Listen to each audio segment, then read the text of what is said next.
may mga reklamo sila na inilista, matagal-tagal na po lang inireklamo, tulad po ng kakulangan ng infrastruktura. At hindi naman natin mahirap intindihin yun. Kunyari, mag-i-invest ka sa Southern Tagalog, basta nag-isip ka ng biyahe do sa highway, klaro sa iyo, maski noong oras ng araw o gabi, matatraffic ka. Sa hapon ho, napaka-importante nun just-in-time delivery, di ba?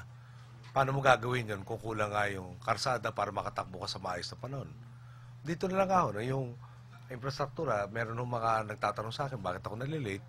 Kung minsan ho talaga hindi maiwasan, dahil talaga naman po yung mga sasakyan, nung ako po yung nag-aaral, sa bagay ilang dekada lang naman po lumipas doon, no? Pero tumatakbo pa rin ho. Yung unang-unang model nitong isang Japanese car manufacturer sa Pilipinas, tumatakbo pa rin sa karsada natin at hindi ilan. Sa atin ho yata hanggang kayang buhayin pa yung sasakyan, itatakbo. Pero yung karsada po natin, hindi naman natin pwede sabayin yung volume. Okay? Naalala naman po niyo yung makina sa EDSA na nagmo-monitor ng pollution. Di ba? Ganon katindi yung traffic at in-induce na pollution. Pero anyway, balikan natin yung tanong. So, kulang sa infrastruktura, yung pabago-bagong polisiya, yung bureaucratic red tape. Ako nagulat na, kunyari kayo magtatayo ng negosyo, sasabit yung mga dokumento nyo, i-evaluate. Siguro kung madalawa, 3 araw, matutuwa na tayo na matapos yung mga lahat ng sanitary inspector, building inspector, si electrical engineer, gano'n. Pero nagulat ako, isa sa most efficiently run at nagkaroon pa ako ng award sa NCR, yung nag-process ng kanilang mga requirements, pinagmamalaki nila 27 days. No? So about a month. So kung kayo nagtatayo ng negosyo, inakit-akit natin dito, pagdating dito, minimum 1 month. Para swerte ka na 1 month kayo, iba 2 months. Iba ho, 3 months pa eh. Yung gastusin po nyo na hindi nyo maumpisahan yung inyong negosyo, talagang major factor na pumunta kayo sa ibang bansa.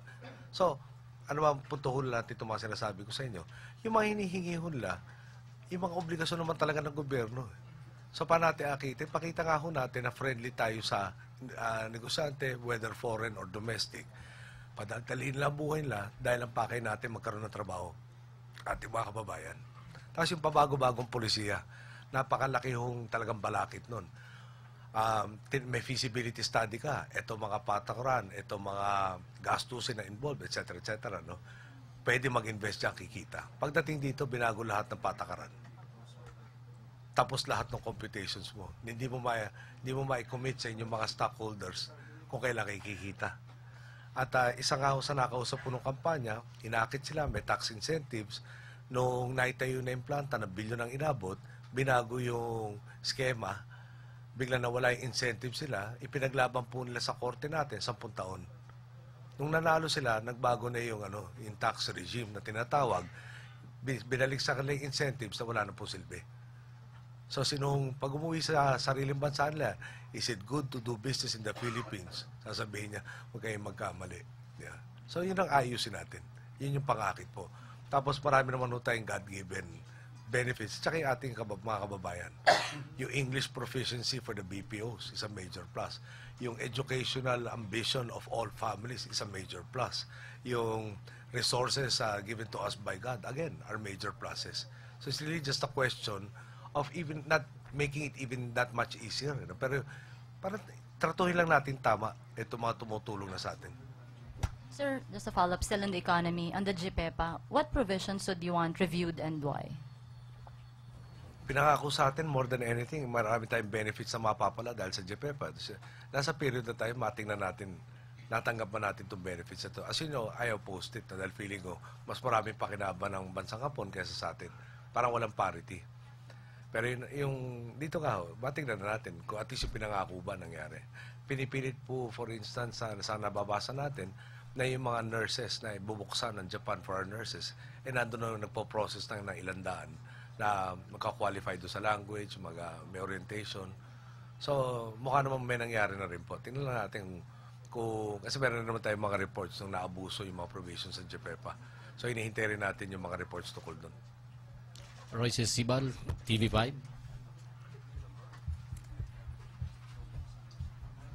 Di ba may deadline kayo na 3 o'clock? Good afternoon, Mr. President. Okay. Medyo, sir.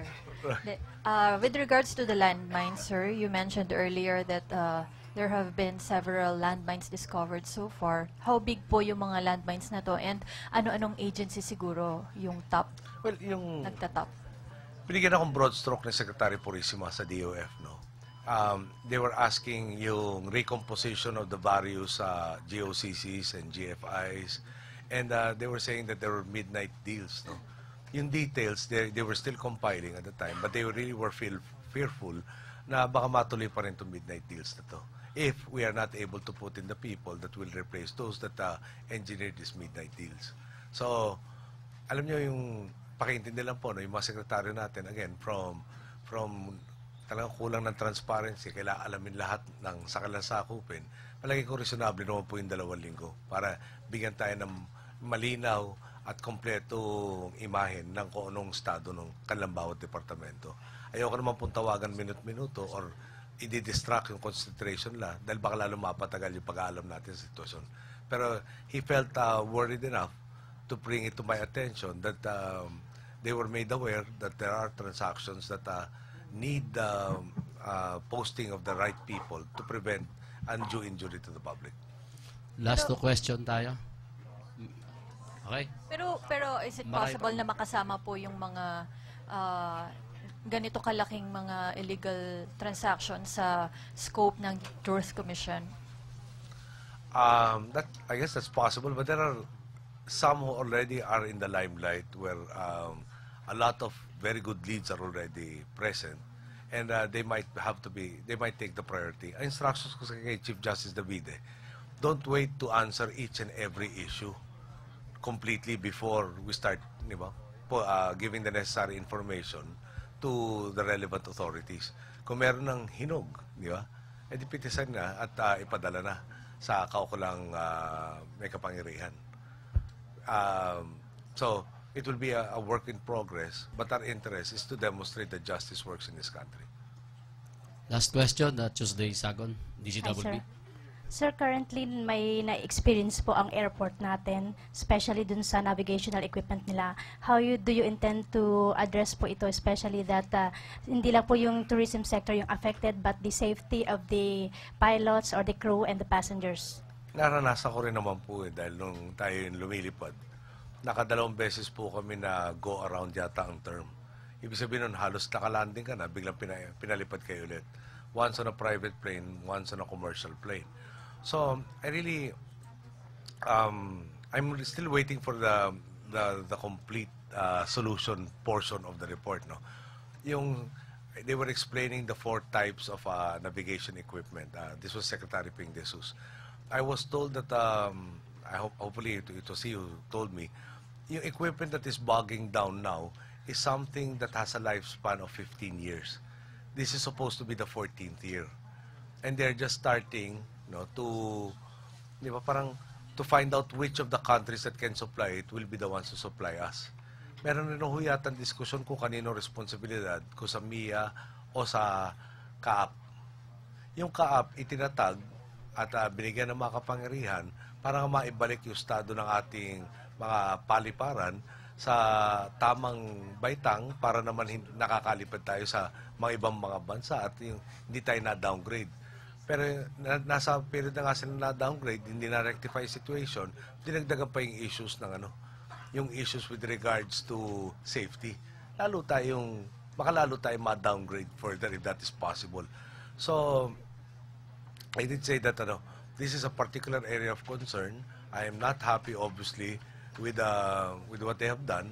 And the remedy that I was told about, yung ginawa ngayon, talagang remedyo, kumuha ng equipment from Subic. So Subic does not have the equipment now to make NAIA work.